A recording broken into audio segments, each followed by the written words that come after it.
परमेश्वर की महिमा हो। एक बार फिर से आप सभी का धन्यवाद कि आप लोगों ने बहुत ही अद्भुत रीति से 7 तारीख की प्रतियोगिता में भाग लिया, जिसमें पूछे गए प्रश्नों के जो उत्तर हैं वो इस प्रकार से हैं।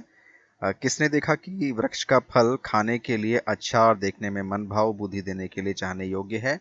तो इसका जो उत्तर है वो स्त्री ने देखा। ठीक है। और हवा का क्या अर्थ है? हवा का अर्थ जो है वो आदि माता है या जीवन है। दोनों बातें ही सही हैं। चमड़े के अंगरखे किसने बनाए? सभी का उत्तर जो है सही है, परमेश्वर ने। चौथा प्रश्न है, आदम के बड़े बेटे का क्या नाम था? उसका जो उत्तर है वो है कैन। और पांचवा प्रश्न जो अंतिम प्रश्न था वो है, तू क्यों क्रोधित हुआ और तेरे मुंह पर उदासी क्यों छा गई? इसका उत्तर है, परमेश्वर ने कैन से कहा। तो आप लोगों ने लगभग आप सभी लोगों ने इसका जो जवाब दिया है वो बिल्कुल सही दिया है। तो यहाँ पर हम स्कोर्स बता देते हैं आप लोग के। स्कोर इस प्रकार से हैं। लाइफ ऑफ अबंडेंस के 5 पॉइंट्स हैं, स्वाति मंडल जी के 5 पॉइंट्स हैं, पवन कुमार जी यानी कि मधु महावर जी के 5 पॉइंट्स हैं, हेमा राजपूत जी के 5 पॉइंट्स हैं, और जो पूजा दिवाकर हैं उनके 4 पॉइंट्स हैं, क्योंकि उनका पहला क्वेश्चन जो है वो गलत हो गया था। ठीक है। निखिल कश्यप जी के 5 पॉइंट हैं और होली वचन के भी 5 पॉइंट हैं।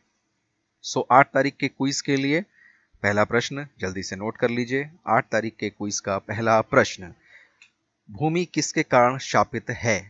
पहला प्रश्न, भूमि किसके कारण शापित है? दूसरा प्रश्न, किसका लहू चिल्लाकर परमेश्वर की दोहाई दे रहा था? किसका लहू चिल्लाकर परमेश्वर की दोहाई दे रहा था? तीसरा प्रश्न, भूमि की ओर से कौन शापित हुआ? भूमि की ओर से कौन शापित हुआ? चौथा प्रश्न, मेरा दंड सहने से बाहर है, ये बात किसने कही? मेरा दंड सहने से बाहर है, ये किसने कहा? पांचवा प्रश्न, कैन यहोवा के सम्मुख से निकलकर कहाँ रहने लगा?